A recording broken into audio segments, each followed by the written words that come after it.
berdasarkan kenyataan ini, hari raya Idul Adha lebih besar dari hari raya Idul Fitri. Cuma kenapa dalam kehidupan kita sehari-hari hari raya Idul Fitri lebih besar, lebih sakral, lebih luar biasa? Karena dimulai dengan puasa.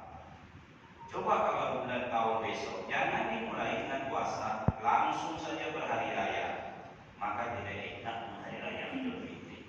Hari raya Idul Adha akan terasa enak, akan terasa besar, luar biasa kalau dimulai dengan perjuangan puasa 9 hari. Suami puasa, istri belum tentu puasa. Istri puasa, suami belum tentu puasa, karena ini pilihan. Kita puasa, tetangga belum tentu puasa. Kalau Ramadan, seluruh orang beriman semua puasa, jadi terasa ringannya. Oleh sebab itu, inilah amalan pertama. Yang kedua, kalau tak sanggup kita, cukup puasa hari Arafah, tanggal 9 Zulhijjah, sehari sebelum hari raya Idul Adha. Hari itu jamaah haji wajib wukuf di padang Arafah, tidak ada haji tanpa wukuf. Bagaimanapun syaratnya, wajib wukuf di padang Arafah. Hari itu Allah turun ke langit dunia lalu berseru kepada para malaikat, wahai para malaikat, saksikanlah orang yang ikut wukuf di padang Arafah hari ini, seluruh dosanya kata Allah sudah aku ampuni, sekalipun mereka membawa dosa sebanyak butiran pasir yang terhampar atau sebanyak titik hujan yang jatuh ke bumi. Hari ia kembali ke rumahnya seperti hari ia dilahirkan dari rahim ibunya, tanpa noda, tanpa dosa. Begitulah totalnya ampunan diberikan kepada tamu-tamu Allah tersebut. Nah, awal di sini dapat apa? Yang tidak ikut wukuf, yaitu dapat bias kebaikan kebesaran hari tersebut. Hendaklah awak melakukan amalan yang nomor 2 ini, puasa di hari Arafah. Siyamu yauma Arafah ahtasibu ala Allah, yukafiru sanata allati qablahu wa sanata allati ba'dahu. Ikut kita puasa Arafah, hapus dosa kita kata Rasul setahun yang lalu dan setahun yang akan datang. Cuma muhadis memberikan penjelasan tentang hadis ini. Satu, yang dimaksud dengan dosa dalam hadis Arafah tidak seluruh dosa, hanya dosa-dosa kecil. Kalau dosa-dosa besar tidak masuk. Dosa membunuh orang, dosa mencuri, merampok, berzina, itu tidak masuk. Hanya dosa-dosa kecil. Kalau dosa kecil tidak usah lagi Ustaz, kan dosa kecil. Rasul memberikan peringatan kepada kita tentang sikap menghadapi dosa kecil. La sagha'ir ma'al istimrar wa la kaba'ir ma'al istighfar. Tidak ada dosa kecil kalau ditumpuk-tumpuk.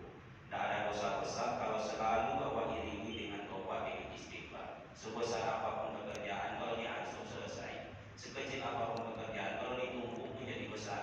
Begitu juga dengan dosa tersebut. Maka jangan enteng dengan dosa kecil. Tumpuk dosa kecil itu kata Tuhan di mata kita. Mata ini sumber daripada dosa-dosa kecil. Hari ini sudah tidak terhitung dosa kecil kita yang bersumber di mata tersebut. Hapus dosa setahun. Apa maksud hapus dosa setahun yang akan datang? Ini bukan memberikan peluang kepada seorang bebas melakukan dosa karena merasa sudah diampuni. Ulama hadis menjelaskan, hapus dosa setahun yang akan datang itu Allah pelihara bapak ibu untuk tidak terjerumus dengan melakukan dosa yang baru. Banyak dalam hidup ini sebenarnya Allah memberikan kita musibah-musibah kecil supaya awak jangan terjerumus dengan musibah besar. Mana musibah kecil? Di dunia ini sebenarnya semuanya musibah kecil. Yang musibah besar bagi seorang mukmin adalah tak kala ia terjerumus dengan dosa. Dengan dosa itu ia diazab di setikam akhirat. Itulah musibah yang paling besar. Maka muslimin, hapus dosa setahun yang akan datang. Setahun yang akan datang Allah pelihara kita dari perbuatan dosa. Yang ketiga, amalan yang terakhir. Ada 7 amalan, pertemuan ini kita sampaikan 3 saja. Yang ketiga, hendaklah kita tersebut melaksanakan sholat hari raya Idul Adha. Ini sholatnya sholat sunnah, tapi disebutkan Allah dalam Al-Quran secara khusus. Kalimat fasholli li rabbikal wanhar, sholli itu dikhususkan sholat hari raya Idul Adha. Rasul mengatakan pada hari nahar tersebut kecuali puasanya. Yang pertama adalah sholat hari raya Idul Adha. Yang kedua adalah melaksanakan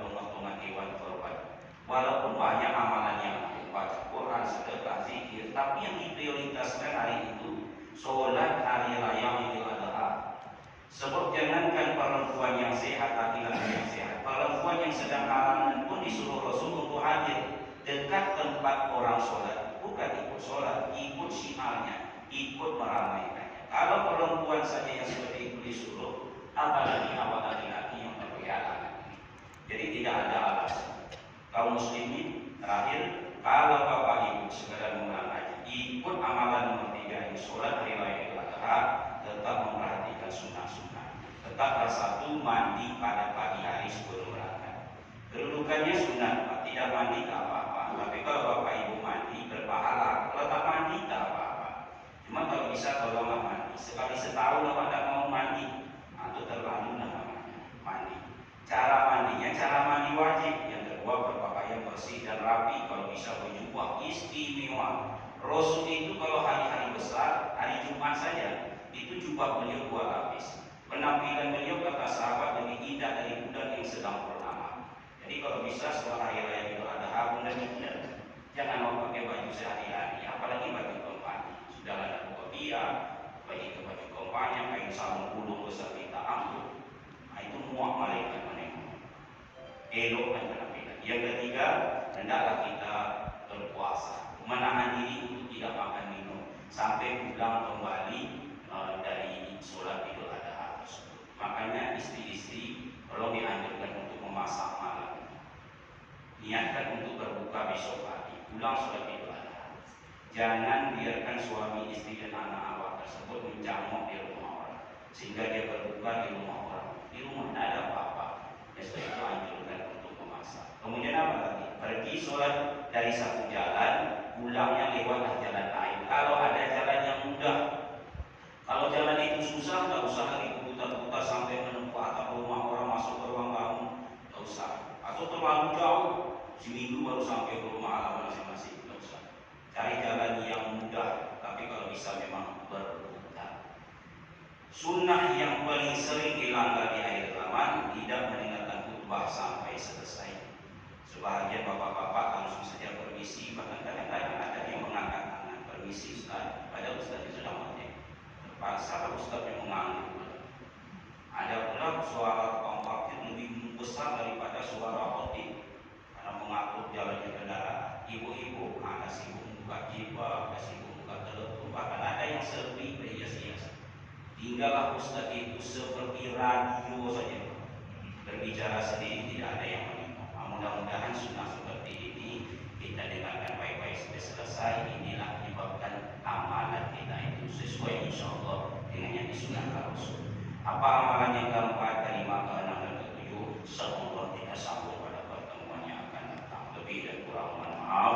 Subhanakallahumma wa bihamdika, asyhadu an la ilaha illa anta, astaghfiruka wa atubu ilaik. Assalamualaikum